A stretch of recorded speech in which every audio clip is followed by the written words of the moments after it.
고린도전서 4장 9절에서 21절까지 말씀을 교독합니다.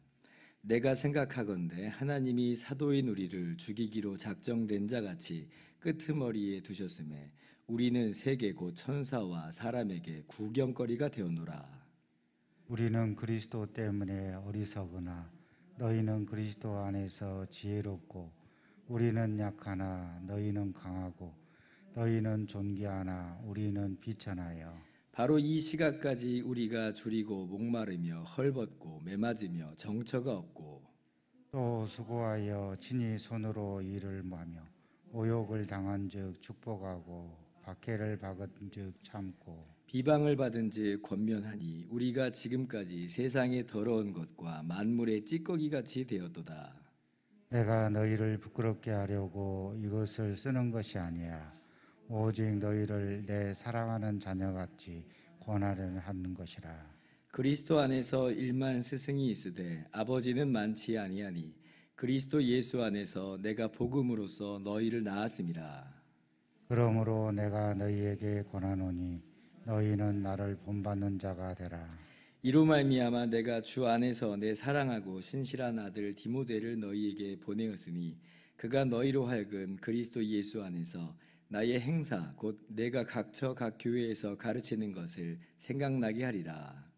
어떤 이들은 내가 너희에게 나아가지 아니할 것 같이 스스로 교만해졌으나 주께서 허락하시면 내가 너희에게 속히 나아가서 교만한 자들의 말이 아니라 오직 그 능력을 알아보겠으니 하나님의 나라는 말에 있지 아니하고 오직 능력에 있음이라. 같이요.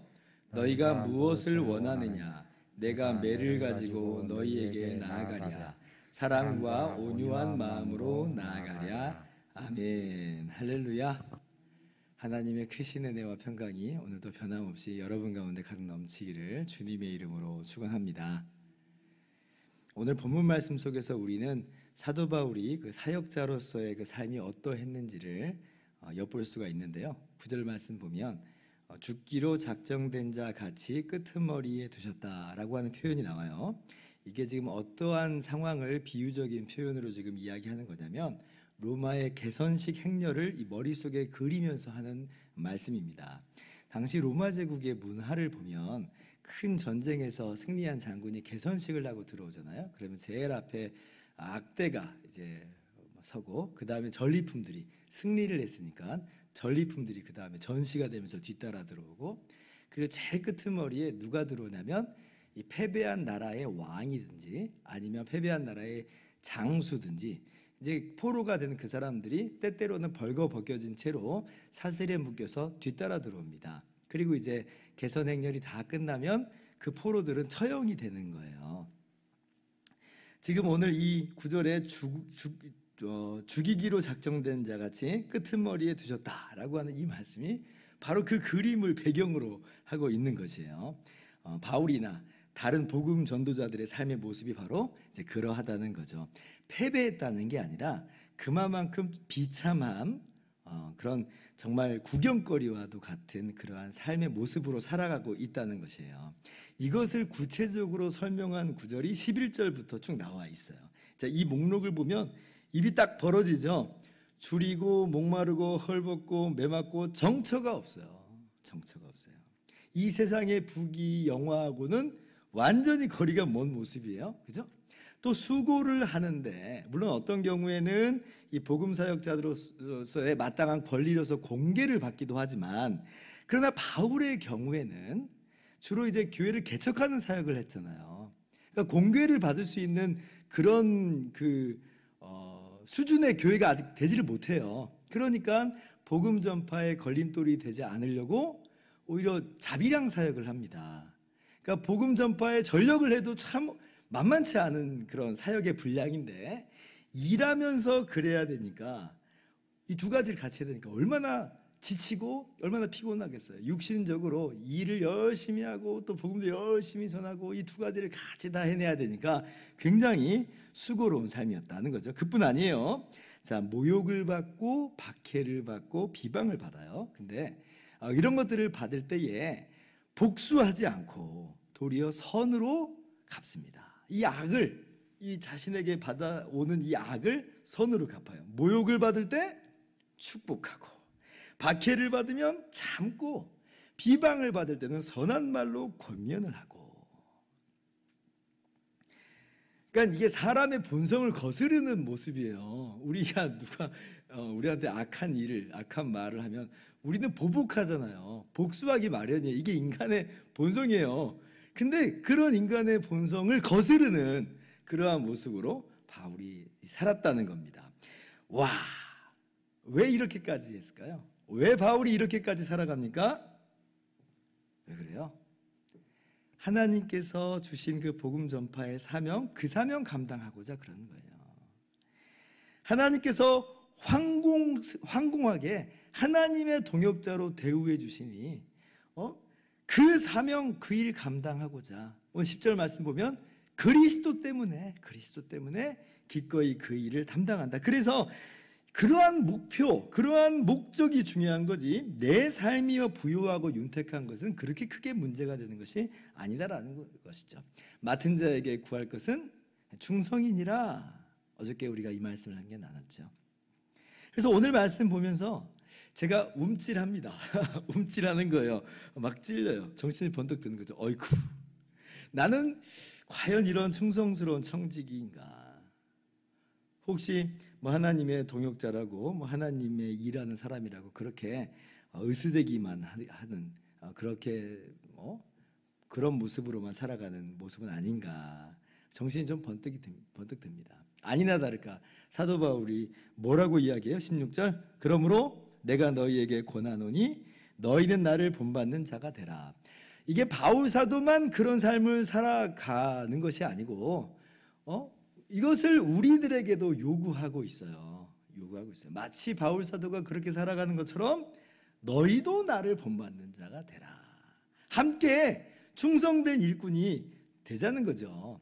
여러분, 고난을 위한 고난, 시련을 위한 시련, 그런 것들은 아무런 의미가 없습니다. 고난, 박해, 시련 그 자체를 따라할 필요는 없어요. 그러나 그것들이 하나님께 충성하느라고 다가오는 거라면, 오늘 바울 사도께서 권면하는 것과도 같이 바울을 본받아야 될 것이에요.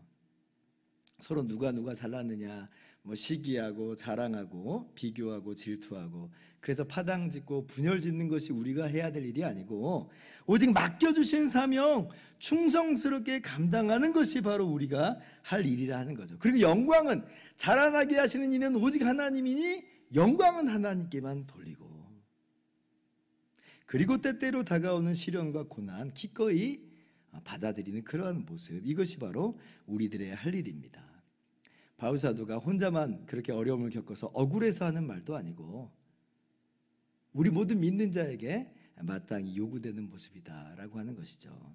그래서 참 어려운 적용이지만 바울 사도를 본받읍시다. 저도 그렇고 여러분도 그렇고. 제가 월요일마다 이제 목사님들하고 이제 독서 모임을 줌으로 온라인으로 이제 합니다. 근데 안 그래도 어저께 이제 이런 비슷한 얘기가 잠깐 나왔어요. 지나가는 어떤 말로서 잠깐 나왔는데 목사님들이 이제 하는 말들이 그거예요. 제자 훈련이 참 힘들다. 성경 공부는 그냥 잘만 가르치면 돼요. 그런데 제자 훈련이라고 하는 것은 그야말로 우리 자신의 삶을 본받으라고 하는 그런 의미를 다소간에 내포하고 있어서, 그래서 제자 훈련이 참 어렵다, 이제 그런 얘기를 우리가 주고받았습니다. 그런 거죠. 나도 부족한 사람인데, 나도 한량 없이 정말 부족한 사람인데, 아니 어떻게 나를 본받으라고 이렇게 말을 할 수 있느냐라고 하는 겁니다. 이게 우리 목사님들의 마음이에요. 저도 마찬가지죠. 근데 이제 그런 대화 중에 어떤 목사님이 이런 말을 하더라고요. 나를 본받으라라고 하기보다는 바울 사도를 본받아 가려는 우리를 본받으라. 우리가 우리 개인이 본받을 만한 건 없어요. 그러나 목사들도 마찬가지로 바울을 본받아가는 사람들이거든요. 그러니까 바울 사도를 본받아 가려고 하는 그 모습을 본받으라. 이렇게 얘기하면 우리가 되지 않겠느냐. 우리는 다만 바울 사도를 본받으러 가는 이런 우리들의 모습을 보여주기만 하면 될 것이다. 뭐 완벽한 모습을 보이자는 것도 아니고 그러한 모습으로 항상 더디더라도 한 걸음 한 걸음씩 나아가는 그 모습을 보여주자는 거죠. 그럴 때 우리 성도들도 함께 바울 사도를 본받아 그렇게 충성스러운 일꾼으로 나타나는 것이다 라고 하는 겁니다. 예, 뭐 저도 저를 본받으세요. 차마 그런 말은 못합니다. 못해요. 제가 저를 안 돼. 그러나 저도 바울 사도를 본받아 가려고 애를 쓰기도 하고 또 그렇게 날마다 결심을 합니다. 완벽하지는 않지만 그렇게 오늘도 이제 뜨끔하면서 아유 정신 차리고 본받아야지 라고 하는 거죠. 여러분들도 오늘 말씀 보면서 바울 사도를 본받아 가시길 바라고 또 저도 그렇고 여러분도 그렇고 서로 격려하면서 이러한 모습으로 우리가 함께 나아가야 될 것이에요. 마냥 이것을 그냥 부담스럽고 힘든 이야기로만 우리가 여길 것은 아니고요. 더 근본적으로 가보면 우리가 그렇게 할 수가 있어요. 왜냐하면 이 죄인을 구원해 주신 하나님의 은혜가 너무 감사하잖아요. 그리고 바울 사도가 이 일을 기쁘게 감당하는 그 이유는 나 같은 죄인, 교회를 핍박했던 자신을 구원해 주신 것에 대한 감격이 있어요. 그리고 거기다가 이 죄인 괴수를 하나님의 은혜의 복음 전하는 사람으로 세워주셨다는 게 너무 놀라운 거예요, 바울에게는. 그러니까 그 은혜 때문에 이 일을 감당하는 거예요. 그래서 나의 나 된 것은 오직 하나님의 은혜라고 말하는 것은 정말 그렇습니다. 나 같은 죄인을 구원해 주시고 나를 충성되지도 않는데 충성되다고 여겨서 하나님의 이 복음 전하는 그러한 직분을 맡겨주시니 그러니 기쁘게 이 일을 가는 거예요. 억울하게 힘들게 인상 쓰면서 가는 것은 아니고 기쁘게 가는 것이다. 그래서 우리도 바울 사도를 본받아 이 충성스러운 일꾼이 될 수 있는 것은 저와 여러분도 동일한 은혜를 받았기 때문에 그렇습니다. 우리를 구원해 주신 주님의 은혜와 사랑이 너무 깊고 놀랍고 감사하니 우리도 이런 삶을 살아갈 수 있다. 그러므로 다시 한번 정리합니다. 바울 사도를 본받읍시다.